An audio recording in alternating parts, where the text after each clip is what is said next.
اللهم صل على سيدنا محمد وعلى آل سيدنا محمد وبارك وسلم۔ محترم بزرگوں اور دوستوں، آپ نے دیکھا ہوگا بچوں کو جو ٹانک سرپ دیا جاتا ہے تو اس کے اندر لکھا ہوتا ہے شیک ویل بیفور یوز، یعنی استعمال کرنے سے پہلے اس کو شیک کیا جائے، اس کو ہلایا جائے۔ ویسے اللہ کی بھی سنت ہے کہ اللہ تعالیٰ جب کسی کو انعام دینا چاہتے ہیں، کسی کو مقام دینا چاہتے ہیں، تو اللہ بھی ان کو شیک کرتے ہیں، یعنی آزماتے ہیں۔ جیسا کہ اللہ تعالیٰ نے قرآن کے اندر فرمایا وَإِذِ ابْتَلَىٰ إِبْرَاهِيمَ رَبُّهُ بِكَلِمَاتٍ فَأَتَمَّهُنَّ۔ اس وقت کو یاد کرو کہ جب ہم نے ابراہیم کو چند باتوں پر آزمایا، فَأَتَمَّهُنَّ، چند باتوں پر آزمایا، اور وہ تمام باتوں پر پورے اترے، یعنی تمام آزمائشوں کو پورا کیا۔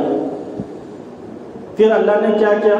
قال انی جاعلک للناس اماما، کہ پھر اللہ تعالیٰ نے انعام نوازا، کہ اللہ نے فرمایا کہ ہم ساری انسانیت کے لیے تم کو امام بناتے ہیں، پیشوا بناتے ہیں۔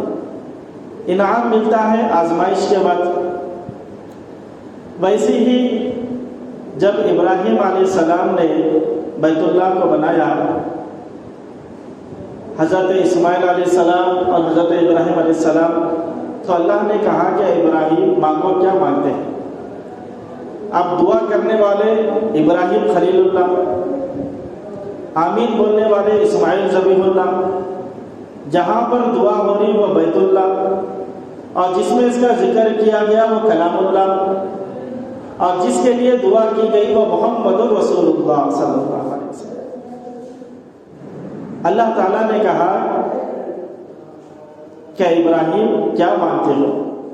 تو حضرت ابراہیم علیہ السلام نے کہا کہ اللہ میں آپ سے مال و منال نہیں مانگتا، نہ کمال مانگتا ہوں۔ اللہ تعالیٰ نے کہا کہ ابراہیم کیا مانگتے ہو؟ تو حضرت ابراہیم علیہ السلام نے کہا کہ اللہ میں آپ سے وہ چیز مانگنا چاہتا ہوں جو آپ کے خزانے میں ایک ہی ہے۔ کہا کہ وہ کیا ہے؟ کہا کہ ابراہیم علیہ السلام نے کہ اے اللہ میں آپ سے آمینہ کا لال مانگتا ہوں، یعنی محمد رسول اللہ صلی اللہ علیہ وسلم کو مانگتا ہوں۔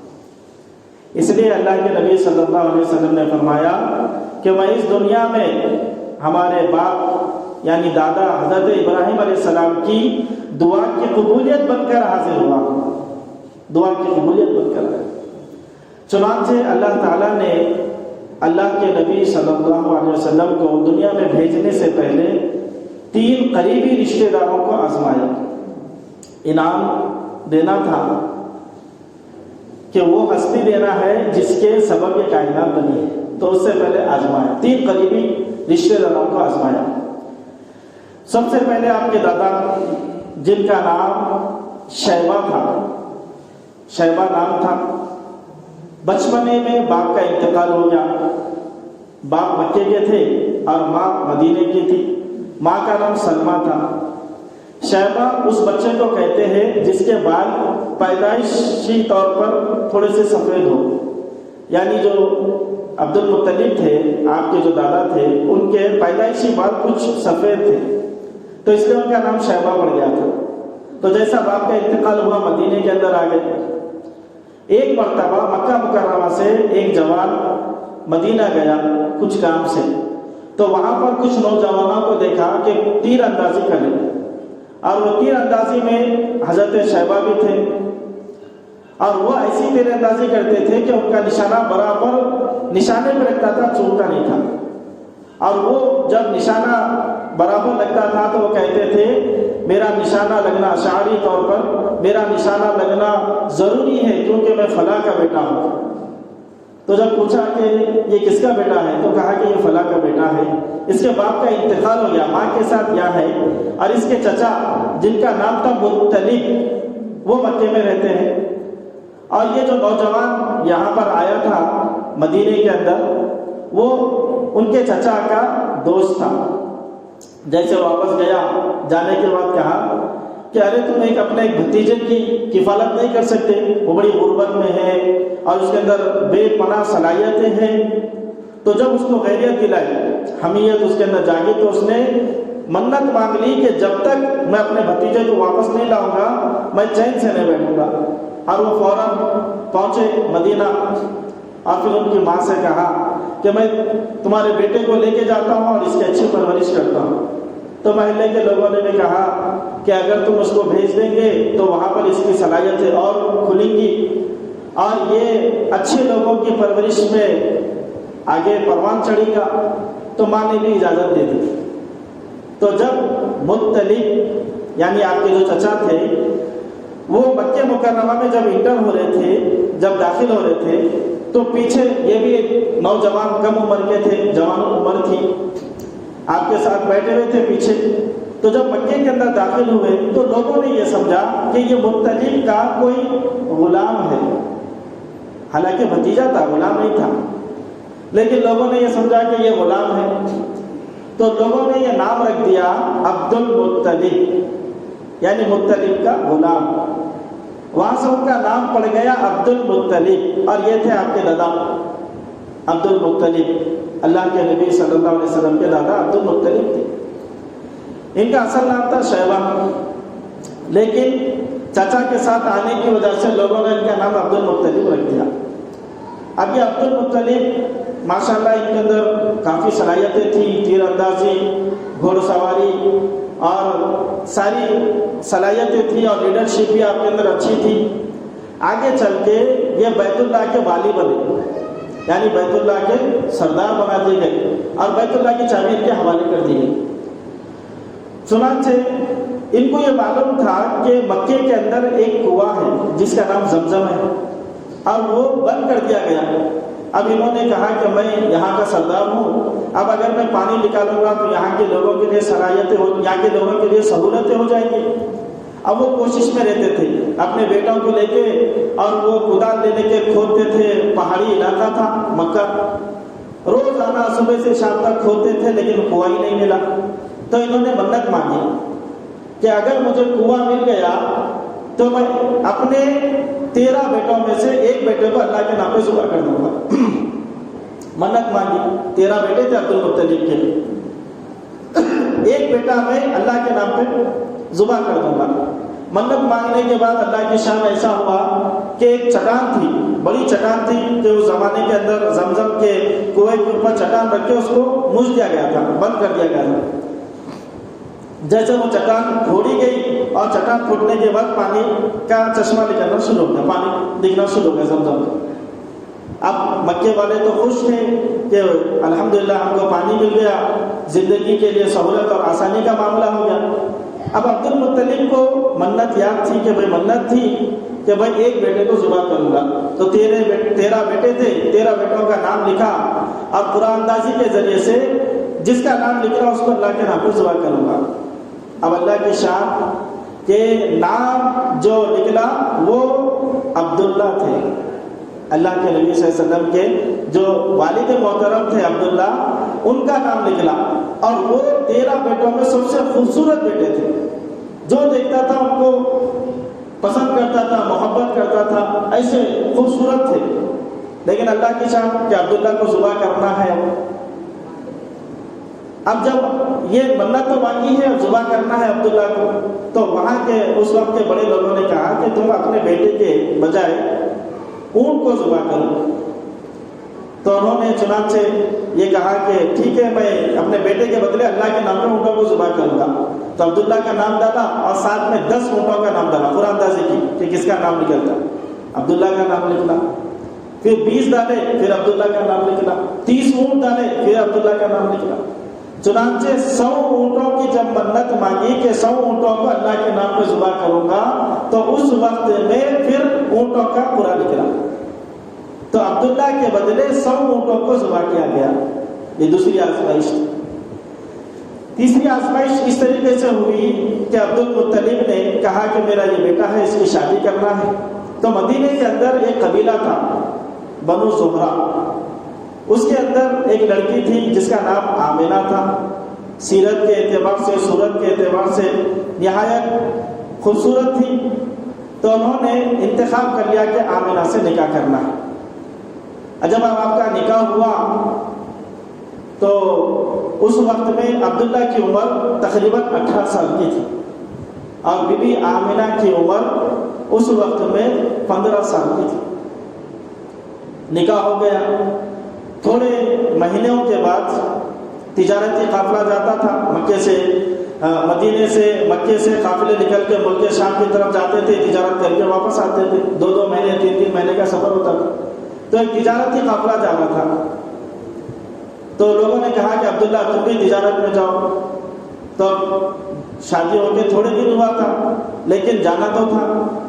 جب جدائی تھی تو بی بی آمنہ بڑی مایوس تھی، تو انہوں نے عبداللہ نے تسلی کے طور پر کہا کہ دیکھو جب میں واپس آؤں گا تو تم بن سنور کے خوشبو لگا کے اچھے کپڑے پہن کر دروازے پہ میرا استقبال کریں گے، یہ وعدہ کر لو۔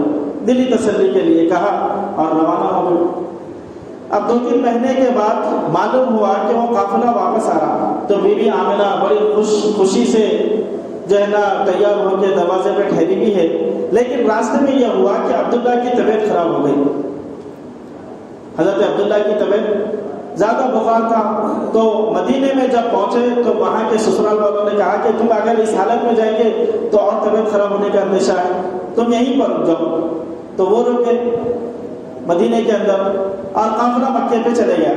جب سب کے گھرانوں کے لوگ آئے، لیکن جب دیکھا تو عبداللہ واپس نہیں آئے۔ بڑی ایک حساب سے غم ہوا، لیکن برداشت کیا۔ پھر کچھ لوگ گئے مدینے کو، لیکن اللہ کی شان یہ ہوئی کہ عبداللہ کا انتقال ہو گیا۔ اللہ کے نبی صلی اللہ علیہ وسلم دنیا میں آنے سے 3 ماہ پہلے آپ کے باپ کا انتقال ہو گیا، والد ماجد عبداللہ کا انتقال ہو گیا۔ یہ 18 سال کے تھے، اور بی بی آمنہ کے اوپر بڑی آزمائش آئی کہ 16 سال کی عمر میں بیوہ ہو گئی۔ یہ 3 آزمائش بی بی آمنہ امید سے تھی۔ بی بی آمنہ فرماتی ہے کہ جب میں حاملہ تھی، امید سے تھی، تو بڑی عجیب چیزیں میں نے دیکھی۔ فرمایا کہ میں جب راستے سے جاتی تھی تو اکثر ایسا ہوتا تھا کہ جھاڑ جھک جایا کرتے تھے، اور ایسا لگتا تھا جیسے کہ وہ مجھے سلام کر رہے ہیں۔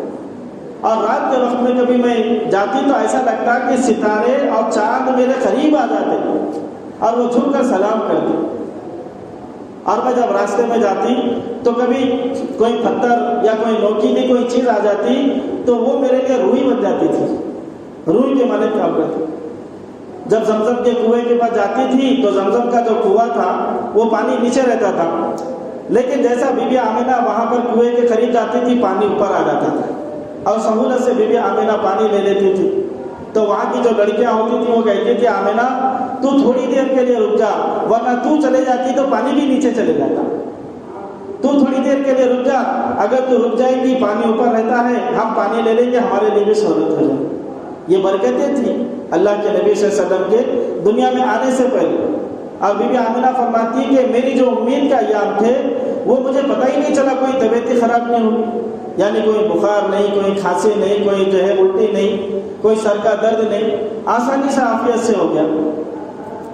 اور جس وقت آپ کی ولادت تھی اس سے پہلے آسمان میں ایک سرخ تارا نکلا، ایک تارا سرخ طلوع ہوا، کیونکہ توریت کے اندر لکھا تھا ختم المرسلین جناب محمد رسول اللہ صلی اللہ علیہ وسلم جب آئیں گے تو اس وقت میں ایک سرخ تارا آسمان پہ نمودار ہوگا۔ تو جو یہودیوں کا ایک عالم تھا اس نے سمجھ گیا کہ وہ نبی جو خاتم النبیین بن کے آنے والے ہیں، وہ دنیا میں آنے والے ہیں، ان کی ولادت سے پہلے سرخ تارا نکلے گا۔ تو اس نے مدینے کے اندر دیکھا تو کوئی بچہ تو ایسا نہیں تھا جو ابھی ولادت ہونے والی ہو۔ مدینے میں مکے میں جب معلوم کیا تو عبد المطلب کے گھر کے اندر ایک بچہ پیدا ہونے والا ہے، تو اس نے کہا ویل لک بنی اسرائیل، اے بنی اسرائیل تمہارے لیے ہلاکت ہو، اب نبوت تو قریش کے اندر چلے گئی، یہودیوں سے عیسائیوں میں آئی تھی اور وہ نبوت اب قریشیوں کے پاس چلے گئی۔ تو فرمایا کہ اللہ کے نبی صلی اللہ علیہ وسلم جب آپ دنیا میں تشریف لائے اس وقت کا جو وقت تھا طلوع آفتاب کا وقت تھا، یعنی صبح سحری کا وقت تھا، اس وقت میں آپ دنیا میں تشریف لائے، اس سے پہلے کائنات کے اندر کچھ ہلچل سی ہو گئی آپ کی ولادت سے تھوڑی پہلے، کہ کسرا جو اس وقت کا پاورفل ملک تھا، اس کے جو محل تھے وہ محل کے 14 کنگرے گر گئے۔ وہ پریشان ہو گیا کہ بھائی اتنے مضبوط بنے ہوئے یہ قلعے تھے لیکن 14 کنگرے گر گئے، اور اس نے خواب دیکھا ایک رات میں کہ مکے کے اونٹ میرے علاقے کے اندر آ کے میرے گھوڑوں کو ہکال رہے، یعنی باہر بھی جا رہے۔ جب اس نے یہ خواب کی تعبیر پوچھی تو کہا کہ تیرے ملک کو مکے والے آ کے یہاں پر فتح کریں گے اور تیرے ملک کو تیرے سے ہٹائیں گے، لیکن کہا کہ یہ چیز کب ہوگی؟ جب کہ فرمایا کہ تیری 14 کنگرے گرے، اس وجہ سے 14 پشتوں کے بعد ان کی حکومت آئیں گی، مکے والوں کی حکومت آئیں گی۔ لیکن اس کو کیا معلوم تھا کہ اس کی نسلیں پشت جو 14 تھی وہ جلدی جلدی گزرنے والی ہے۔ چنانچہ حضرت عمر رضی اللہ تعالیٰ عنہ کے زمانے میں کسرا کو اللہ نے فتح کر دیا، اور سارا کسرے پہ جو حکومت تھی وہ مسلمانوں کی تھی۔ اور اس کے علاوہ فارس کے اندر 1000 سال سے آگ جل رہی تھی، تو 1000 سال سے جو آگ جل رہی تھی اچانک آگ بجھ گئی۔ جو آگ کی پوجا کرتے تھے فارس، اچانک آگ بجھ گئی۔ اس طریقے سے پوری کائنات میں ہلچل مچی ہوئی۔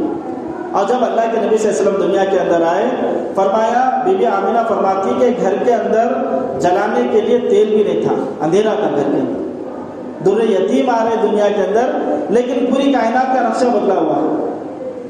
اور جب آپ دنیا کے اندر آئے تو دایا تھی، ان کا نام تھا شفا بنت عمرو، حضرت عبد الرحمن بن عوف رضی اللہ تعالیٰ عنہ کی والدہ۔ وہ فرماتی ہے کہ میں نے بہت بچے دیکھے جو دنیا کے اندر آئے، لیکن ایسا بچہ نہیں دیکھا کہ جب آپ کی ولادت ہوئی تو فرمایا آپ کے جسم پر کوئی گندگی نہیں تھی، اور ماں کی آنکھ کے ساتھ بچے کی آنکھ جڑی ہوئی ہوتی ہے لیکن ان کی آنکھ جڑی ہوئی نہیں تھی، اور فرمایا کہ ختنہ ہوئی تھی، ختنہ سمیت آپ دنیا کے اندر آئے۔ اور فرمایا کہ جیسا اللہ کے نبی صلی اللہ علیہ وسلم دنیا کے اندر آئے تو 1 گھنٹہ یا 1.5 گھنٹہ تھا، اس وقت میں وہ بچہ فوراً کروٹ لیا اور کروٹ لے کے سجدے کے اندر چلے گئے۔ 1 گھنٹہ 1.5 گھنٹے کی عمر ہی کیا ہوتی، لیکن فوراً سجدے کے اندر چلے گئے۔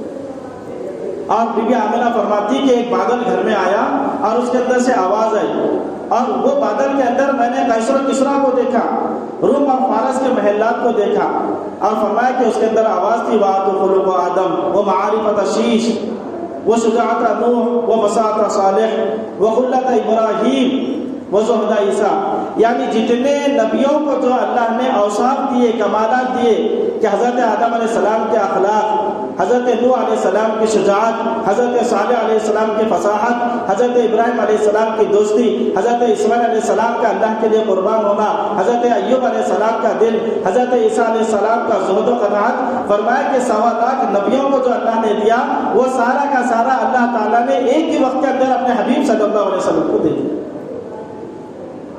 اللہ کے نبی صلی اللہ علیہ وسلم کو دے دیا۔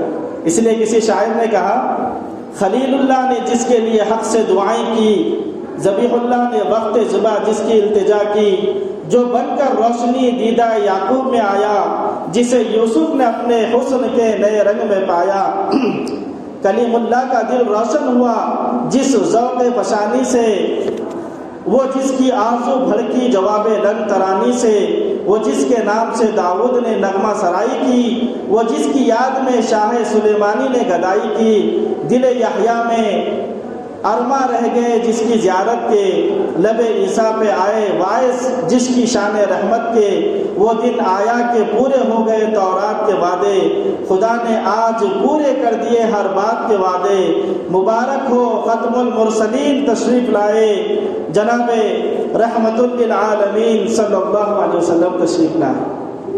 کہ اللہ کے نبی صلی اللہ علیہ وسلم کی ولادت ہوئی تو یہ سارے نبیوں کی جو التجائے تھی، آرزو تھی، وہ دعائیں بن کے اللہ کے نبی صلی اللہ علیہ وسلم دنیا کے اندر تشریف لائے۔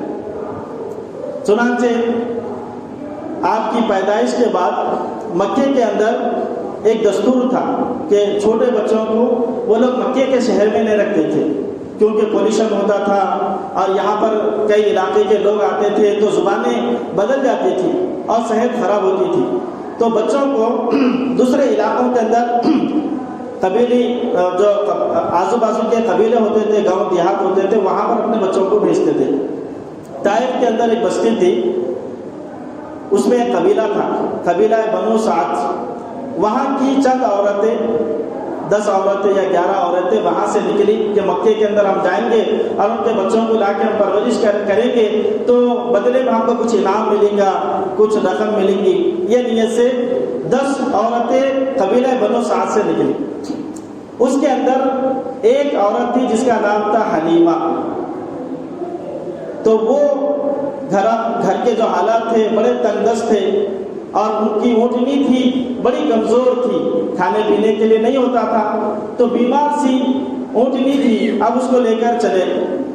اب راستے میں یہ جو قافلہ تھا، سب کے اونٹ تو بہترین ہے، وہ بڑی تیزی سے چلتے تھے، تھوڑی دور جاتے تھے، رک جاتے تھے تاکہ حلیمہ کو ہم ساتھ میں لے لیں۔ کئی دیر جانے کے بعد انہوں نے کہا کہ حلیمہ، تمہاری وجہ سے ہمارا سفر بہت دیر ہو جا رہی، لیٹ ہو جا رہی، ہم آگے چلتے ہیں، تم آہستہ آہستہ آ جانا۔ تو حلیمہ سعدیہ نے اجازت دے دی۔ اب وہ تیزی سے چلے گئے اور مکے کے اندر جتنے بچے تھے سارے بچوں کو لے لیا۔ اب اللہ کے نبی صلی اللہ علیہ وسلم کے پاس بھی آئے، لیکن پوچھا کہ اس کا باپ ہے کیا؟ تو پوچھتے تو جب کہتے کہ اس کا باپ نہیں ہے، تو عورت یہ سوچتی کہ بھائی جب باپ نہیں ہے تو ہم کو کیا ملے گا، ہم کو کچھ نہیں ملے گا، اور اس وجہ سے اللہ کے نبی صلی اللہ علیہ وسلم کو چھوڑ کے چلے جاتے۔ لیکن ان کو معلوم نہیں تھا، بی بی آمنہ بڑے افسوس ہوتی تھی کہ اس کا بھی باپ ہوتا، وہ باپ بھی اس کو جو ہے انگلی پکڑ کے کھلاتا یا اس کی جو ہے مقام ہوتا۔ لیکن بی بی آمنہ کو کیا معلوم تھا کہ یہ ہستی کا کیا مقام ہے۔ حضرت عباس رضی اللہ تعالیٰ عنہ فرماتے ہیں، بڑے ہونے کے بعد اللہ کے نبی صلی اللہ علیہ وسلم کے سامنے کہا کہ بھتیجے، تیری شان مجھے بچپن میں معلوم ہو گئی تھی کہ تو بڑا شان والا ہے۔ بولے چچا جان وہ کیسا؟ بولے جب تو چھوٹے میں ہوتا، جب تو جھولے میں ہوتا تھا، جب تو چھوٹا تھا تو میں دیکھتا تھا کہ تیرا ہاتھ کبھی یوں ہوتا تھا، کبھی یوں ہوتا تھا، اور کبھی تیرا پیر ایسا ہوتا تھا، کبھی ایسا ہوتا تھا، تو میں آسمان میں دیکھتا تھا کہ تیرے برابر وہ چاند بھی حرکت کرتا تھا اور ستارے بھی حرکت میں آتے تھے، چاند اور ستارے حرکت میں آتے تھے، تو میں سمجھ گیا تو بڑی ہستی ہے۔ اللہ کے نبی صلی اللہ علیہ وسلم نے کہا کہ جب میں روتا تھا یا جو ہے جب مجھے کسی طریقے سے کوئی غم اور فکر ہوتی تھی تو اس وقت میں چاند اور تارے میرے لیے کھلونے بن جاتے تھے، وہ حرکت دے دیا کرتے تھے، میرے کو لولیاں دیا کرتے تھے۔ تو آپ کے تو مقام بچپنے سے ہی تھا۔ تو دائی حلیمہ جب سب جنے چلے گئے تو بچا کون؟ ایک چھوٹا سا جو ہے وہ یتیم بچہ بچا۔ تو دائی حلیمہ جب آئے دیکھے کوئی بچہ نہیں ہے، اب ایک ہی بچہ ہے، وہ دونوں یتیم ہے۔ جب آئے آپ صلی اللہ علیہ وسلم کے چہرے پہ کپڑا تھا، جب کپڑا ہٹایا، کپڑا ہٹانے کے بعد اللہ کے نبی صلی اللہ علیہ وسلم نے آنکھیں کھولی، تو جیسے آنکھ کھولی تو آنکھ کو دیکھ کر، یعنی دائی حلیمہ کو دیکھ کر اللہ کے نبی صلی اللہ علیہ وسلم مسکرائے۔ جیسا مسکرائے تو ان کی جو مسکراہٹ تھی یعنی اللہ کے نبی صلی اللہ علیہ وسلم کی، وہ دیکھتے ہی ساتھ ان کے دل کو چھو گئی۔ بولے مجھے کچھ نہیں ملے گا لیکن اس بچے کی جو خوبصورت بچہ ہے اس کی ہنسی مجھے مل جائے گی۔ بولے میں اس کو لینے کے لیے تیار ہوں۔ اس وقت میں عبد المطلب بھی تھے۔ تو دائی حلیمہ نے کہا کہ میں نے اپنے گاؤں کے اندر ایسا خوبصورت بچہ نہیں دیکھا۔ پھر اسی وقت میں بی بی آمنہ نے کہا کہ تم نے گاؤں میں نہیں دیکھا، میں تو اس شہر کے اندر رہنے والی ہوں، اس شہر کے اندر میں نے ایسا خوبصورت بچہ نہیں دیکھا۔ عبد المطلب پاس میں تھے۔ عبد المطلب نے کہا کہ حلیمہ تم نے گاؤں میں نہیں دیکھا، آمنہ تم نے شہر میں نہیں دیکھا، میں تو شہروں میں پھرتا ہوں، میں نے شہروں کے اندر ایسا بچہ نہیں دیکھا۔ اگر سوچیے اس وقت میں حضرت جبرائیل علیہ السلام سے پوچھا جائے کہ آپ بتائیے آپ کیا کہنا چاہیں گے، تو حضرت جبرائیل علیہ السلام کہیں گے کہ میں نے پوری کائنات کے اندر ایسا خوبصورت بچہ نہیں دیکھا۔ اور اگر اللہ سے پوچھے تو اللہ کہیں گے اے حلیمہ تم نے گاؤں میں نہیں دیکھا، اے آمنہ تم نے شہر میں نہیں دیکھا، اے عبد المطلب تم شہروں میں نہیں دیکھے، اے جبرائیل تم نے کائنات میں نہیں دیکھا، اور میں خود رب العزت یہ کہتا ہوں کہ میں نے ساری کائنات کے اندر ایسا خوبصورت بچہ پیدا ہی نہیں کیا۔ اس لیے اما جان عائشہ رضی اللہ تعالیٰ عنہا فرماتی ہے کہ اللہ تعالیٰ نے میرے حبیب صلی اللہ علیہ وسلم کو جو حسن دیا تھا اور آپ کو جو خوبصورتی اللہ تعالیٰ نے دی تھی، فرمایا کہ اگر وہ خوبصورتی اگر اللہ پوری ظاہر کر دیتا تو یوسف علیہ السلام کو دیکھ کر عورتوں نے چھریاں چلا لی تھی ہاتھوں پر، اگر میرے حبیب صلی اللہ علیہ وسلم کو دیکھتی تو سینوں پر چھری چلا دیتی تھی۔ اور فرماتی اما جان عائشہ رضی اللہ عنہا فرماتی ہے کہ گھر کے اندر رات کے وقت میں اگر سوئی اگر گم جاتی تو اللہ کے نبی صلی اللہ علیہ وسلم اس وقت میں اگر گھر میں تشریف لاتے تو آپ کے چہرے کی رونق اور روشنی کی وجہ سے وہ سوئی بھی چمکنے لگتی تھی۔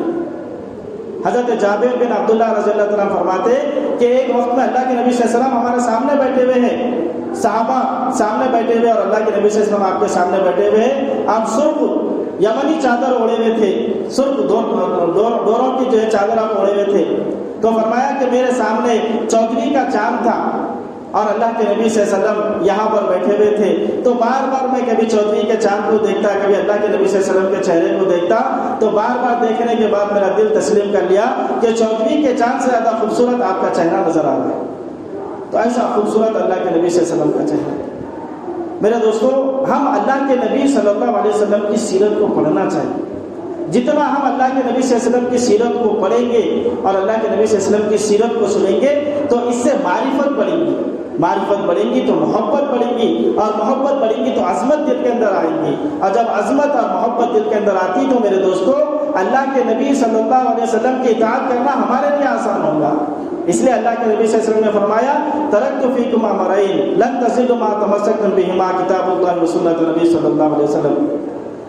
اللہ کے نبی صلی اللہ علیہ وسلم نے فرمایا میں تمہارے سامنے دو چیزیں چھوڑ کے جا رہا ہوں، یہ دو چیزیں اگر تم مضبوطی سے تھام لیں گے تو کبھی گمراہ نہیں ہوں گے اور اللہ تم کو سربلندی اور کامیابی کو پہنچائیں گا، اور وہ دو چیزیں اللہ کے نبی صلی اللہ علیہ وسلم نے فرمایا، ایک اللہ کی کتاب، دوسرا اللہ کے نبی صلی اللہ علیہ وسلم کا طریقہ اور آپ کی زندگی۔ آج ہمارے سامنے اللہ کے نبی کی زندگی سامنے ہوگی تو چلنا آسان ہوگا۔ آج ہم جانتے ہی نہیں کہ ہمارے نبی کی زندگی کیا ہے، کہ بھئی اللہ کے نبی صلی اللہ علیہ وسلم نے کسی پہلو کے اندر ہم کو خالی نہیں چھوڑا۔ چھوٹا سا چھوٹا پہلو لے لو یا بڑا سا بڑا زندگی کا پہلو لے لو، کسی پہلو کے اندر اللہ کے نبی صلی اللہ علیہ وسلم نے ہم کو خالی نہیں چھوڑا۔ ہر طریقہ زندگی اللہ کے نبی صلی اللہ علیہ وسلم بتا کے گئے، اور فرمایا کہ جیسا اللہ کے نبی صلی اللہ علیہ وسلم کے دنیا میں آنے پر ستارے آپ کے سامنے آ کے جھک گئے، اللہ کے نبی صلی اللہ علیہ وسلم نے فرمایا جو میری زندگی کو اختیار کرے گا اللہ اس کو دنیا کے اندر ستاروں کے مانند بنا دیں گے۔ اس لیے صحابہ کے بارے میں فرمایا کہ صحابہ کا نجوم بہم اقتدیتم اقتدیتم، فرمایا کہ میرے صحابہ ستاروں کے مانند ہیں، ان میں سے تم جس کی بھی اتباع کریں گے کامیابی تک پہنچ جائیں گے۔ فرمایا تو میرے دوستوں ہم اپنی زندگی کے اندر اللہ کے نبی صلی اللہ علیہ وسلم کی یہ جو ربیع الاول کا مہینہ ہے، آپ کے آمد کا جو مہینہ ہے، اس کے اندر تاریخ متعین نہیں ہے۔ ایک بات یہ یاد رکھیں، 12 ربیع الاول آپ کی پیدائش کی تاریخ نہیں ہے۔ مورخین کا کہنا ہے، زیادہ مورخین یہ کہتے ہیں کہ آپ 9 ربیع الاول کو پیدا ہوئے، اور بعض کا 8 بھی ہے، اور بعض مورخین یہ کہتے ہیں کہ آپ 12 ربیع الاول کو پیدا ہوئے، لیکن وفات کی تاریخ پکی ہے، وہ 12 ربیع الاول ہی کو آپ کا انتقال کا دن ہے، وفات کا دن ہے، لیکن پیدائش میں اختلاف ہے۔ زیادہ مورخین کہتے ہیں کہ وہ 9 ربیع الاول کو آپ پیدا ہوئے۔ تو میرے دوستوں یہ مہینے کے ذریعے سے ہم کو یہی پیغام ہے کہ ہم اپنی زندگیوں کو نبی صلی اللہ علیہ وسلم کی سنتوں سے سجانا ہے۔ گلیوں کو سجا رہے، گھروں کو سجا رہے، لیکن دیکھیں تو ہماری زندگی نبی کی سنتوں سے خالی ہے۔ پہلے زندگی کو ہم سنتوں سے سجانا ہے، اپنے گھرانوں کے اندر سنتوں کو زندہ کرنا ہے، اس کے اندر کامیابی ہے۔ آپ گھروں کو گلیوں کو سجائیں گے، اس کے اندر کوئی کامیابی نہیں۔ اللہ تعالی ہم سب کو صحیح عمل اور صحیح سمجھ اور صحیح عمل کرنے کی اللہ تعالیٰ توفیق عطا فرمائے۔ اپنے نبی صلی اللہ علیہ وسلم کی عظمت اور محبت اللہ تعالیٰ ہمارے دلوں کے اندر پیدا فرمائے۔ سنتیں پڑھ لیجیے انشاءاللہ۔